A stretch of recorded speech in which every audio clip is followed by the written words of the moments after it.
언젠가 제가 비행기 안에서 어느 분이 저에게 책을 하나 선물을 했어요. 그래서 그 책을 읽고 가는데 그 책의 한 구절이 제 눈에 들어왔어요. 재밌는 글인데요. 브라운관 TV가 고물상에 있으면 고물, 백남준 씨에게 있으면 보물, 마이클 조던은 야구장에 있을 땐 고물, 농구계에 있을 땐 보물, 고물과 보물은 위치에 따라 달라진다. 당신은 지금 어디에 있는가? 이런 짤막한 글과 사파가 있었어요. 그렇죠. 여러분, 우리 인생을 보면 인생이 어디에 있느냐, 내가 어디에 있느냐가 사실은 본질일 때가 많이 있죠. 시편 1편을 보면 시절을 쫓아 과실을 맺는 복된 나무의 이야기가 나오죠. 그는 시냇가에 심은 나무가 철을 따라 열매를 맺으며 그 잎사귀가 마르지 아니함 같으니 그 하는 모든 일 형통할 것이다. 이 나무가 형통한 이유가 뭘까요? 단 하나예요. 시냇가에 심기워졌기 때문에 그래요. 같은 나무가 만일에 사막에, 메마른 사막 땅에 묻혀져 거기에 있었다면 어떻게 됐을까요? 그냥 말라 죽죠. 신앙생활이 뭘까 생각해 보면 신앙생활은 내가 어디에 있느냐예요. 내가 지금 어디에 있느냐. 우리는 어디 가나 우리 본질은 별로 변하지 않아요. 죄인이에요. 그런데 어디에 있느냐에 따라 우리의 삶이 달라지고 우리의 운명이 달라져요. 하나님이 원하시는 곳에 있을 때 거기에는 하나님의 은혜가 있고 복이 있죠. 그런데 그렇지 않은 곳에 우리가 있을 때 그때 우리의 삶은 불행해지는 거예요. 그래서 어떻게 하든 내가 하나님이 원하시는 자리에 있어야 되겠다. 이것이 여러분 우리의 신앙의 노력이고 신앙의 어떤 열정이 거기에 있는 것 아닐까요?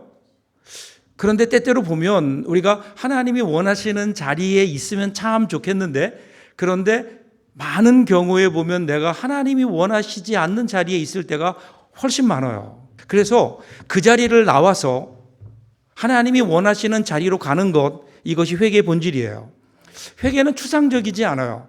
회개는 무슨 감성적인 것이 아니에요. 내가 지금 하나님이 원하시지 않는 자리에서 나와서 하나님이 원하시는 자리로 가는 것, 그 자리에서 나오는 것, 여러분 그것을 우리가 사실은 커밍아웃, 요즘은 이상하게 잘못 쓰여서 특정한 사람들이 자신들의 어떤 용기를 나타내는 것으로 커밍아웃이라는 것이 사용되고 있는데 원래 이 커밍아웃이라는 말은요, coming out of the closet이라는 말이에요. 벽장에서 나온다 그런 말이에요. 지금까지 숨기고 살았던 내 삶을 이제 그곳에서 나와서 밝은 세상으로 나온다는 의미거든요.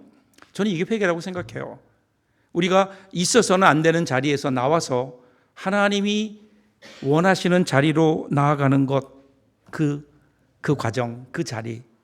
오늘 말씀을 통해서 우리가 있어야 될 자리가 어딘지, 그리고 우리는 그 자리에 있는지 우리를 확인하고 다시 하나님께서 원하시는 자리로 나오는 진정한 회개의 결단이 있는 오늘 이 아침 시간 될 수 있기를 주님의 이름으로 축복합니다.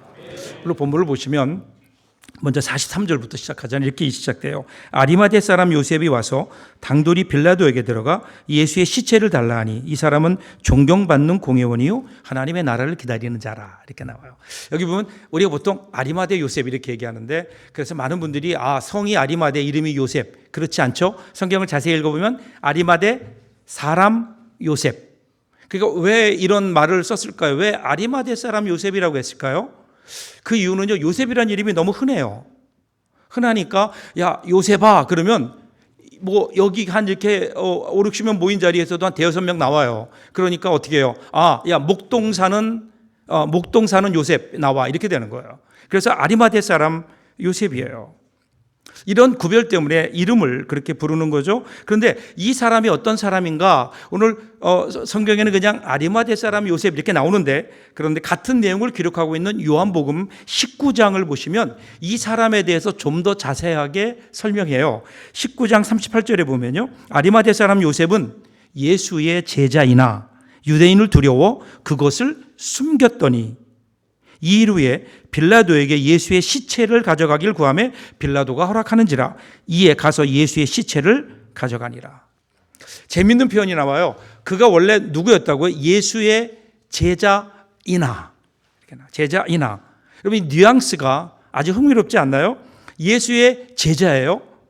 예수의 제자인데 유대인들을 두려워한 거예요. 어떤 이유에서든지 유대인들을 두려워해서, 사람들을 두려워해서 자기가 예수 믿는다고 하는 사실, 예수를 따르는 예수의 제자라고 하는 사실을 감춘 거예요. 그러니까 예수님의 일종의 감추고 있던 비밀 제자예요. 요즘에도 이런 비밀 제자들이 많지 않나요? 회사에 가면 절대로 자기가 교회 다닌다는 척을 안 하는 사람들. 아리마대 사람 요셉이 그런 사람이었거든요. 예수를 믿어요. 예수님을 따라요. 그런데 그것을 담대하게 자기가 드러내지 못해요. 그런데 오늘 그것을 드러낼 수밖에 없는 상황까지 온 거예요. 어떻게 됐을까? 왜 그랬을까? 성경은 자세히 여기 대해서 얘기하지 않아요. 아리마대 사람 요셉이 왜 이렇게 바뀌었는가에 대한 얘기하지 않아요. 그러나 성경을 우리가 가만히 추론해 보면 이런 거예요. 자, 예수님께서 체포되셨어요. 이것을 아리마대 사람 요셉은 상당히 정치적인 지위가 있던 사람이니까 이미 정보를 들었을 거예요. 그런데 빌라도의 동태를 보니까 죽일 것 같지는 않아요. 사형까지 갈 것 같지는 않아요. 빌라도는 사형하기 원치 않았거든요. 그러니까 잘하면 풀려날 수 있겠구나라고 생각하고 있었는데 갑자기 상황이 바뀌면서 예수님께서 급작스럽게 십자가에 돌아가신 거예요. 십자가에 달리신 거예요. 그리고 예수님께서 보통은 2, 3일 가시는데 그날 저녁에 예수님이 숨을 거두세요.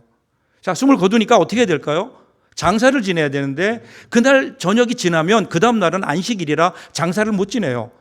이러다가는 내가 아무리 내가 용기가 없어서 예수님을 드러내서 내가 예수를 따르는 사람이라고는 못했지만 예수님이 돌아가셨어요. 근데 내가 그렇게 존경하고 내가 사랑하는 예수님, 그 예수님이 장사도 되지 못한 채 그냥 그렇게 시신으로 버리워져 있다? 이것은 있을 수 없는 일이죠. 그래서 용기를 낸 거예요. 그래서 찾아가서 빌라도에게 예수의 시체를 달라라고 얘기하는 거예요.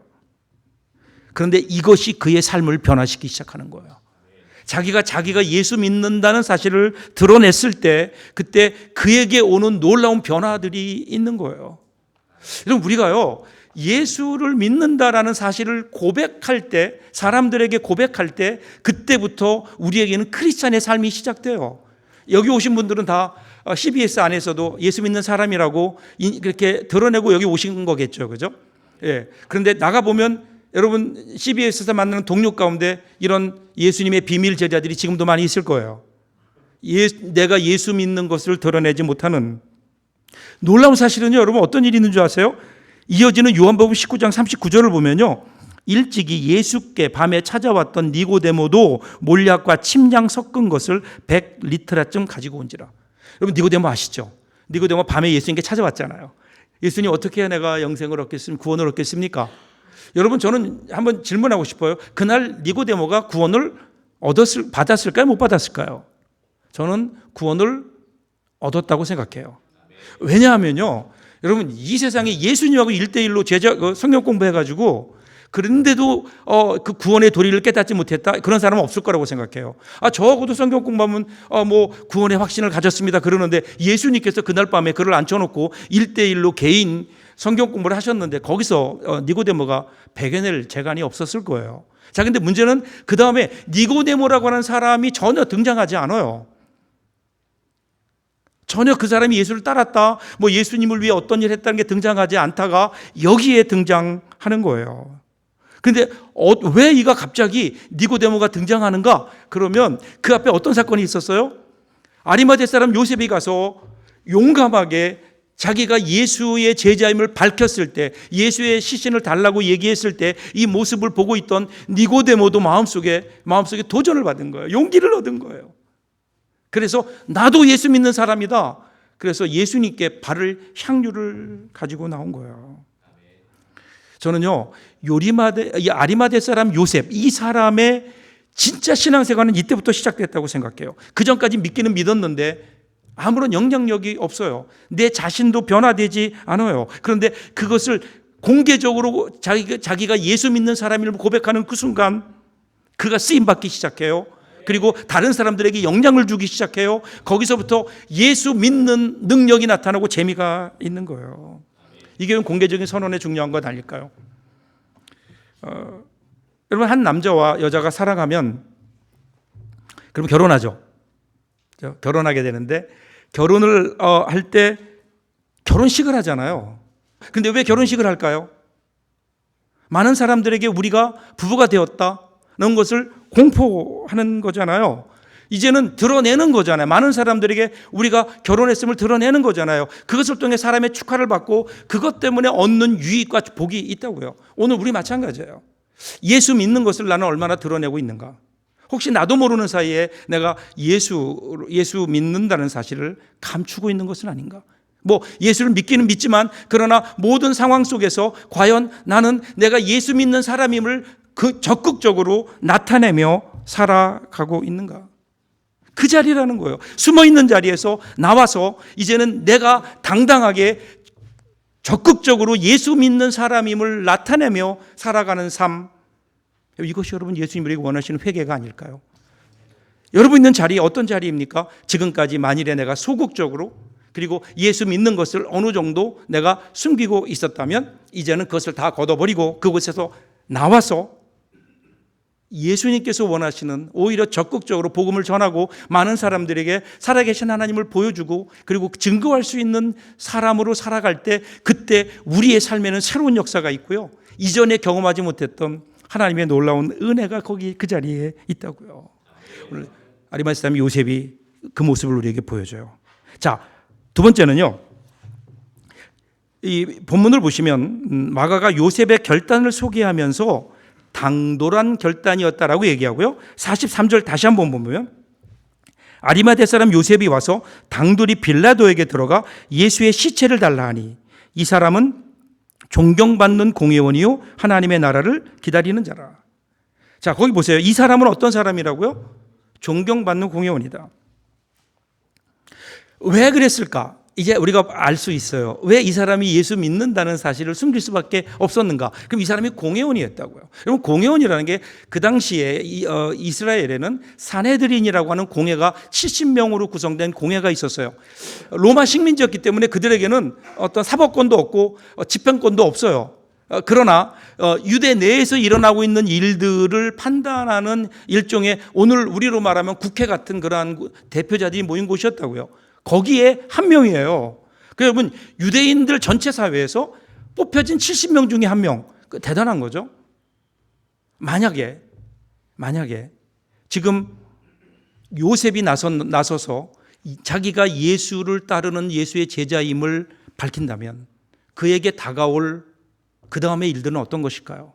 어쩌면 지금까지 쌓아왔던 정치적 모든 기반들이 무너질 수 있어요. 많은 사람들이 존경하고 인정해 주었던 모든 기득권들, 그동안 누렸던 기득권들을 다 놓아야 될 수도 있어요. 그러니까 지금까지 예수님을 믿는다는 사실을 나타내지 못한 거예요. 그런 그가 이제 그것을 내려놓는 거예요. 모험하는 거라고요, 모험.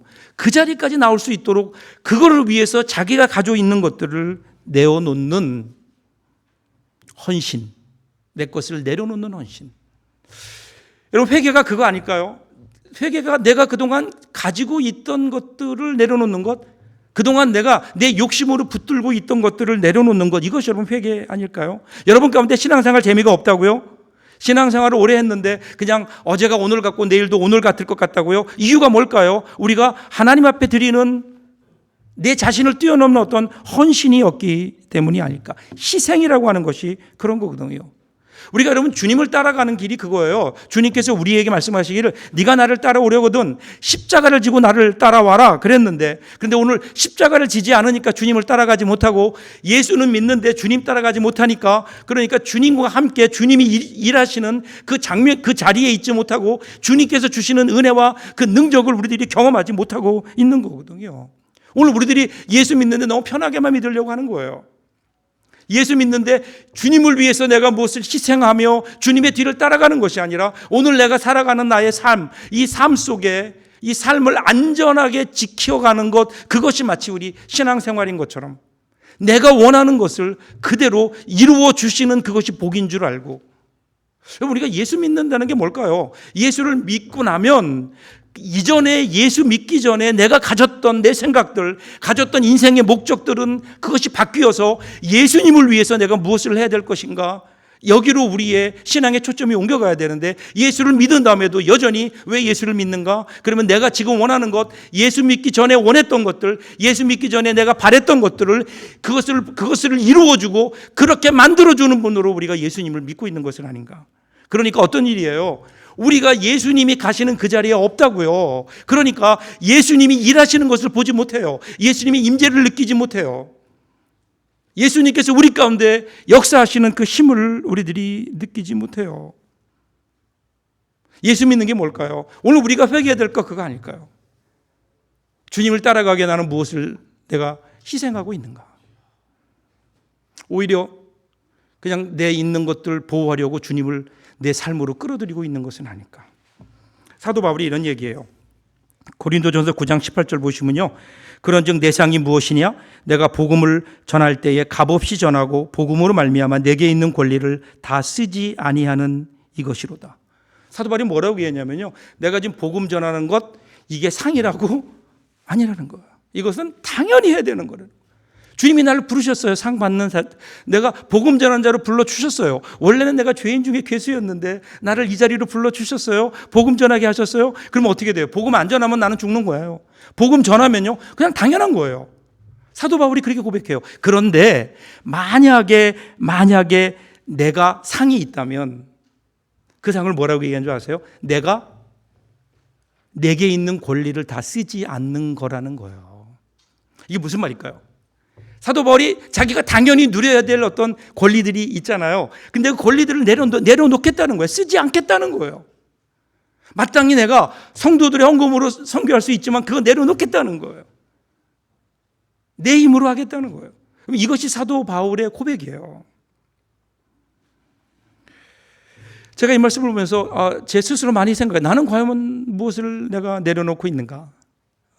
예수 복음을 전하는 복음 전도자로 설교자로 세워주셨는데 오늘 나는 무엇을 내려놓고 포기하고 있는가?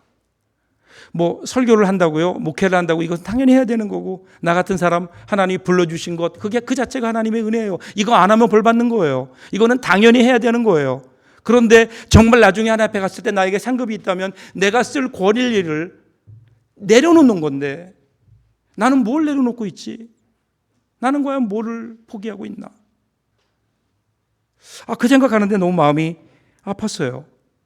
그러면서 어떤 생각이 들었냐면, 제 친구 가운데 졸업하자마자 농촌에 내려가서 교인 얼마 안 되는 그 교회에서 지금까지 평생을 그 영혼들을 위해 붙잡고 기도하며 그 목회하고 있는 그 친구들을 보면, 전에는 제가 참 마음속에 괜히 안 된 마음도 있고 그래서 뭐 가서 도와주고 뭐 그랬었는데, 아니에요. 오히려 저보다 큰 사람들이에요. 저보다 하나님 앞에 가면 더 큰 상을 받을 사람들이에요. 하나님 앞에 많은 거 포기했잖아요. 우리 주님이 우리에게 말씀하시는, 네가 뭘 가졌느냐? 우리 주님 관심 없으세요. 내가 뭐를 소유하느냐 관심 없으세요. 우리 주님의 관심은 어디 있을까요? 그게 과연 나를 위해서, 네가 나를 따르기 위해서 뭘 포기하고 있느냐는 거예요. 오늘 우리는 무엇을 과연 내려놓고 있는가? 내려놔야 돼요. 주님을 위해 내려놓는 것이 무엇인가? 내려놓은 것도 없이 주님을 따른다고요? 내려놓고 주님을 따라가는 그 자리가 바로 회개하는 자리. 회개하는 자리예요. 마지막 세 번째는요. 아리마대 요셉을 본문이 소개하면서 굉장히 아주 인상 깊은 단어들을 계속해서 설명하고 있는데 43절 맨 마지막에 보면 하나님의 나라를 기다리는 자라 이렇게 나와요. 근데 이게 현재 분사예요. 그러니까 과거에 하나님의 나라를 기다렸다가 아니라 지금도 기다려요. 기다리는 그 하나님의 나라를 기다리는 모습으로 그가 한 행동이 뭘까요? 무덤을 드리는 거예요. 무덤이 어떤 곳이죠?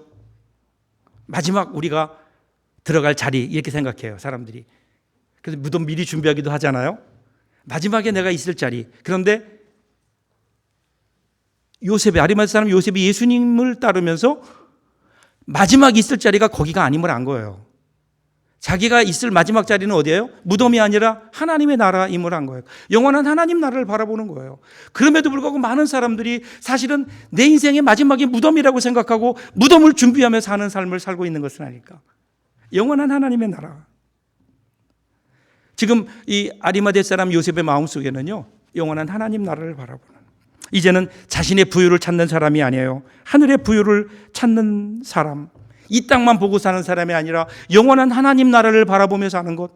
이것이 오늘 우리가 나와서 가야 될 회개의 모습이 아닐까. 동물들 가운데 여러분 돼지 아시죠? 돼지. 이 돼지의 특성 중에 하나가 뭔지 아세요? 돼지는요 한평생 하늘을 못 봐요. 왜냐하면 돼지의 그 모습을 보세요. 위에 뼈가 이 등뼈나 이런 것들이 15도 이상을 고개를 못 들어요. 그러니까 돼지는 하늘을 못 봐요. 만약에 돼지가 하늘을 봤다. 그럼 이게 세상에 이런 일이 여기에 나와야 돼요. 이게 못 봐요. 그러니까 평생 어디만 봐요? 땅만 봐요. 땅만 보고 뭐 해요? 꿀꿀꿀 거리면서 매일 먹어요. 땅만 보고 한평생 살다가 끝나요. 그 인생이. 근데 우리 인생을 보면요. 그런 사람들이 있어요. 예수 믿는 사람 가운데 그런 사람이 있어요. 한 번도 하늘을 못 보고 땅만 보고 사는 사람이 있어요. 그래서 땅만 보고 이 땅에서 무엇을 먹을까, 무엇을 입을까, 무엇을 마실까. 이것을 영적인 언어로 바꾸면 꿀꿀꿀이에요. 그죠? 무엇을 먹을까, 무엇을 마실까, 무엇을 입을까, 꿀꿀꿀. 그리고 살다가 끝나요. 한 번도 하늘이 있다는 사실을 보지 못해요. 그런데 돼지가 하늘을 보는 때가 있어요. 그게 어느 때일까요? 갑자기 뒤집어질 때예요. 돼지가 어떤 이유에서니 뒤집어져요. 얼마나 깜짝 놀랄까요? 그런데 깜짝 놀라 정신 차리고 이렇게 눈을 들어보니까 다른 세상이 펼쳐져 있는 거예요. 아, 하늘이 있었구나. 하늘이 있었구나. 구름이 있고 새가 있고 하늘이 있구나. 그래서 때때로 하나님이요, 우리를 뒤집어 놓으세요. 자꾸만 안 보고 꿀꿀꿀거리고 땅만 보고 살면 하나님이 때로는 뒤집어 놓으신다고요. 우리의 경제적인 상황을 뒤집어 놓으세요. 우리가 의지하고 있는 우리의 육체적인 어떤 건강도 하나님이 때로는 뒤집어 놓으세요. 우리의 관계도 뒤집어 놓으세요. 그러면서 하나님은 우리에게 왜 그걸 뒤집어 놓으실까요? 야, 이제 뒤집어 놓으시고 나 좀 봐라. 영원한 하나님 나라가 있다. 네가 지금 알고 있는 게 다가 아니다. 이렇게 되면 불행이라고요. 우리에게 불행이잖아요. 그러니까 알아서 좀 뒤집으세요. 알아서 뒤집어야지. 하나님이 뒤집으시면 우리에게는 불행이에요. 그렇죠? 알아서 뒤집는 것, 이게 뭐예요? 회개예요. 더 이상 땅만 보지 않고 하나님 하늘을 바라보며 살겠습니다. 무덤을 내어드렸던 아리마대 사람 요셉의 모습을 보면서 오늘 우리들이 다시 한번 우리의 모습을 보고 돌아오는 거예요. 그 자리가 아니라 나를 주님의 제자로 나타내며 사는 삶으로 돌아오는 거예요. 그동안은 내 것 지키느라 내 것만 바라보고 내 소유 바라보고 살았는데 이제는 그게 아니라 주님을 위해서 무엇을 내가 내어드릴까를 생각하는 거예요. 그러면서 영원한 하나님 나라를 바라보면서 더 이상 땅만 보며 사는 사람이 아니라 하늘나라 하나님의 의를 구하며 살아가는 것, 여러분 이것이 회개한 사람의 모습이 아닐까요? 회개는요 그냥 내적으로 내가 슬피 울고 뭐 잘못했다 깨닫는 것으로 끝나는 게 아니에요. 구체적인 결단이 우리 가운데 있어야죠. 회개하며 살아가는, 울산한 CBS 모든 우리 공동체 가족 여러분 될 수 있기를 주님의 이름으로 축복합니다.